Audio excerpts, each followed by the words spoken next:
You know what's crazy? Right now, while you're watching this video, there's probably something important you should be doing instead.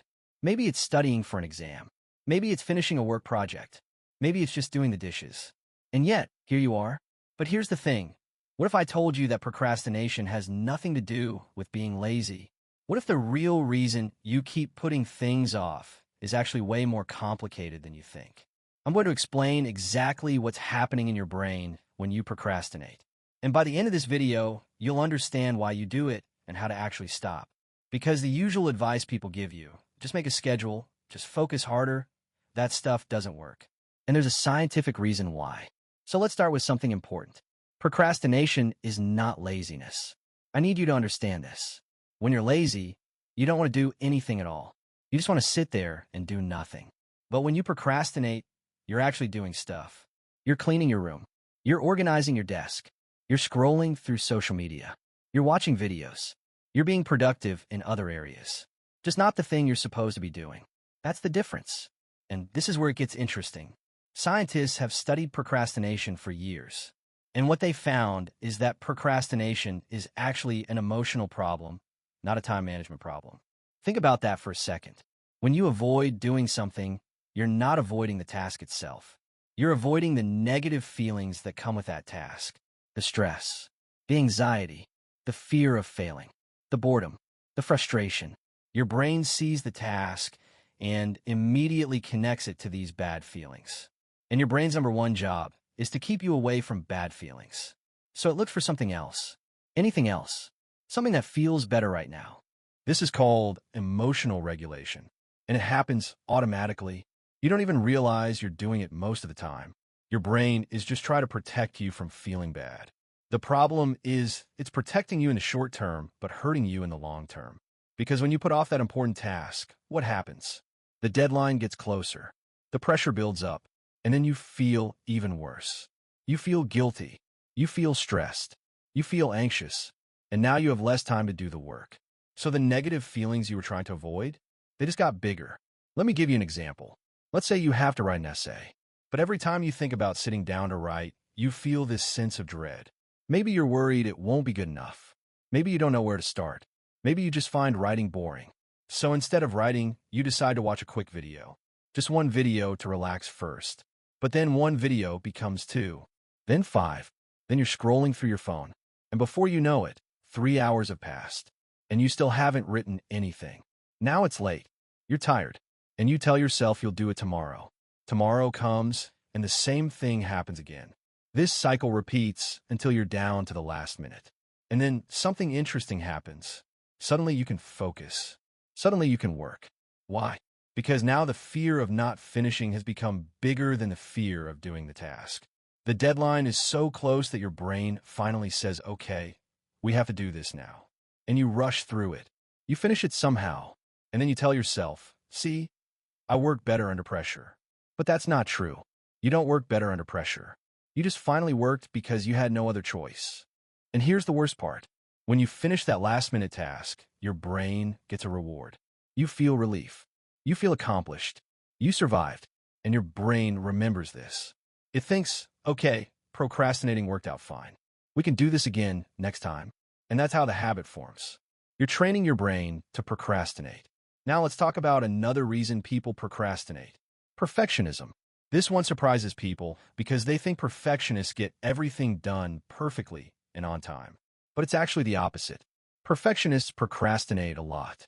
Why? Because they're terrified of making mistakes. They have this image in their head of what the final result should look like. And they know their first attempt won't match that image. So they avoid starting. Because if they don't start, they can't fail. They can't create something that's less than perfect. I see this all the time with people who want to start a business or create content or learn a new skill. They spend months planning. They research everything. They watch every tutorial. They buy all the tools. But they never actually start. Because starting means facing the possibility that it won't be perfect. And their brain can't handle that. So it keeps them stuck in the preparation phase forever. There's also something called decision fatigue. This happens when you have too many choices or too many things to do. Your brain gets overwhelmed and shuts down. So instead of deciding what to do first, you just do nothing. or you do something easy and mindless. This is why sometimes you can spend an entire day feeling busy, but getting nothing important done. Your brain was too tired to make the hard decisions about what to prioritize. And then there's abstract goals versus concrete goals. This is huge. When a task feels too big or too vague, your brain doesn't know how to start. For example, if your goal is to get in shape, that's abstract. Your brain doesn't understand what that means. When you start, what's the first step? How do you know if you're making progress? It's too unclear, so your brain avoids it. But if your goal is to do 10 push-ups right now, that's concrete. Your brain understands exactly what to do. And concrete goals are way easier to start. Let's talk about the role of the present self versus the future self. This is one of the most important concepts to understand. When you think about doing something in the future, your brain sees your future self as a completely different person, almost like a stranger. So when you tell yourself, I'll do this tomorrow, what you're really saying is, tomorrow's version of me will handle this. And your brain is fine with that because tomorrow's version isn't you right now. It's someone else's problem. But then tomorrow comes. And guess what? You're still you. And now the task is still there. And your brain does the same thing again. It pushes it to tomorrow. And this keeps happening because your brain always prioritizes how you feel right now over how you'll feel later. This is called present bias. And it's one of the main reasons procrastination is so hard to overcome. Now here's where things get even more interesting.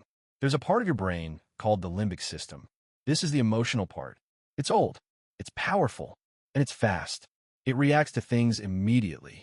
When you think about doing something stressful, the limbic system says no, that feels bad, let's do something else. And it happens in a split second. Then there's another part called the prefrontal cortex. This is the logical part. It's the part that plans ahead, sets goals, and understands consequences. It's the part that knows you should do your work now, so you don't stress later. But here's the problem. The prefrontal cortex is slower, and it's weaker. So when these two parts of your brain are fighting, the limbic system usually wins. Emotion beats logic. That's just how we're built. This is why telling yourself to just be more disciplined doesn't work. You're trying to use logic to fight an emotional response. And logic loses most of the time. You need to work with your emotions, not against them. All right, so now you understand why you procrastinate. But how do you actually stop? Let's go through some strategies that actually work.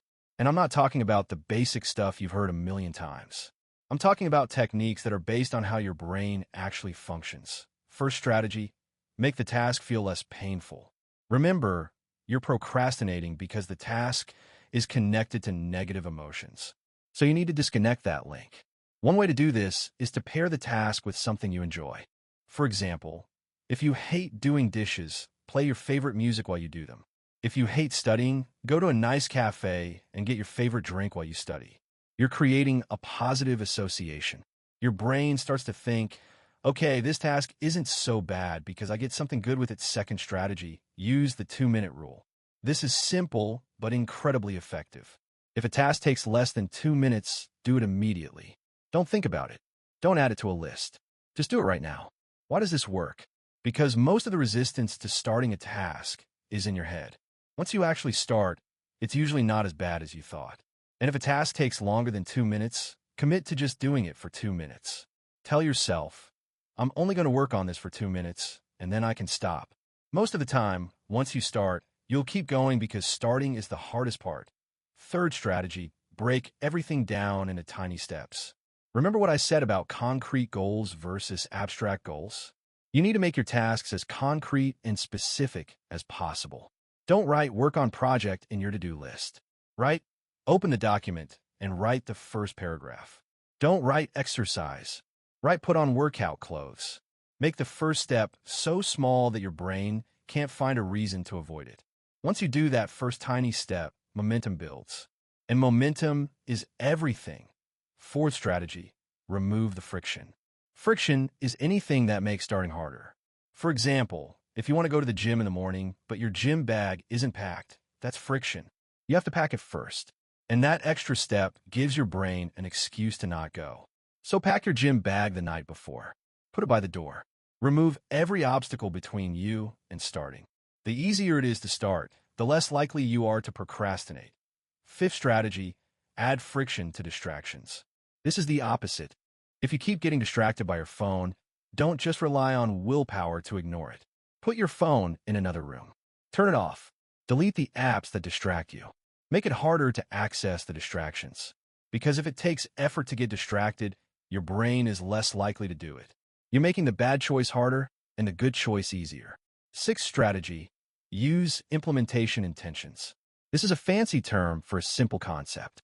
Instead of saying, I will do this task, say, I will do this task at this specific time in this specific place. For example, instead of saying, I'll study today, say, I'll study at 3 p.m. at my desk. Studies show that people who use implementation intentions are way more likely to follow through. Why? Because you're removing the need to decide. Your brain already knows exactly when and where to act. There's no room for procrastination. Seventh strategy, forgive yourself. This one is really important. Research shows that people who forgive themselves for procrastinating are less likely to procrastinate again. Why?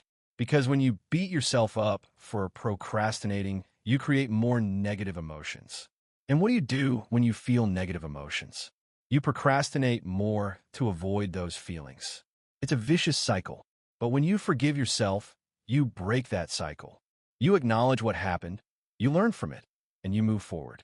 You're not adding more emotional weight to the task. Eighth strategy, focus on your future self. Remember how I said your brain sees your future self as a stranger? You need to change that. Spend time visualizing your future self. Think about how they'll feel if you do the task now. Think about how grateful they'll be. Write a letter to your future self. Make them feel real and close to you. The more connected you feel to your future self, the more you'll make choices that benefit them. Ninth strategy, understand your why. Why does this task matter? And I don't mean the surface level reason. Dig deeper. For example, if you're studying, don't just say, because I need to pass the exam. Ask why passing the exam matters. Maybe it's because you want a good career. Why do you want a good career? Maybe because you want financial security. Why do you want financial security? Maybe because you want to take care of your family. Keep asking why until you get to the core reason. When you connect a task to something you deeply care about, it becomes easier to start. 10th strategy, create external accountability. This is powerful. Tell someone about your goal. Ask them to check in on you. Better yet, find someone who has the same goal and work together. When you know someone else is watching, you're way more likely to follow through. Your brain doesn't want to feel the embarrassment of not doing what you said you do. So it pushes you to act. Now let's talk about what doesn't work. Because a lot of the advice out there is actually terrible. First, don't rely on motivation. Motivation is a feeling, and feelings are temporary. They come and go. If you wait until you feel motivated to start, you'll be waiting forever. Successful people don't wait for motivation. They build systems and habits that work even when they don't feel like it. Second, don't try to do everything at once. A lot of people procrastinate on one thing, and then they feel guilty, so they try to overcompensate by doing 10 things at the same time. And they get overwhelmed and end up doing nothing. Focus on one thing at a time. Master that. Then move to the next. Third, don't ignore the emotional side. Like I said at the beginning, procrastination is an emotional problem. So if you only focus on time management and productivity hacks, you're missing the point. You need to deal with the feelings that are causing you to avoid the task in the first place. And finally, understand that beating procrastination is not about becoming a perfect productivity machine. It's about progress. Some days you'll do great. Some days you'll procrastinate. That's normal. That's human. The goal is not perfection. The goal is to procrastinate less over time, to build better habits gradually, to understand yourself better and work with your brain instead of against it. So here's what I want you to take away from this video.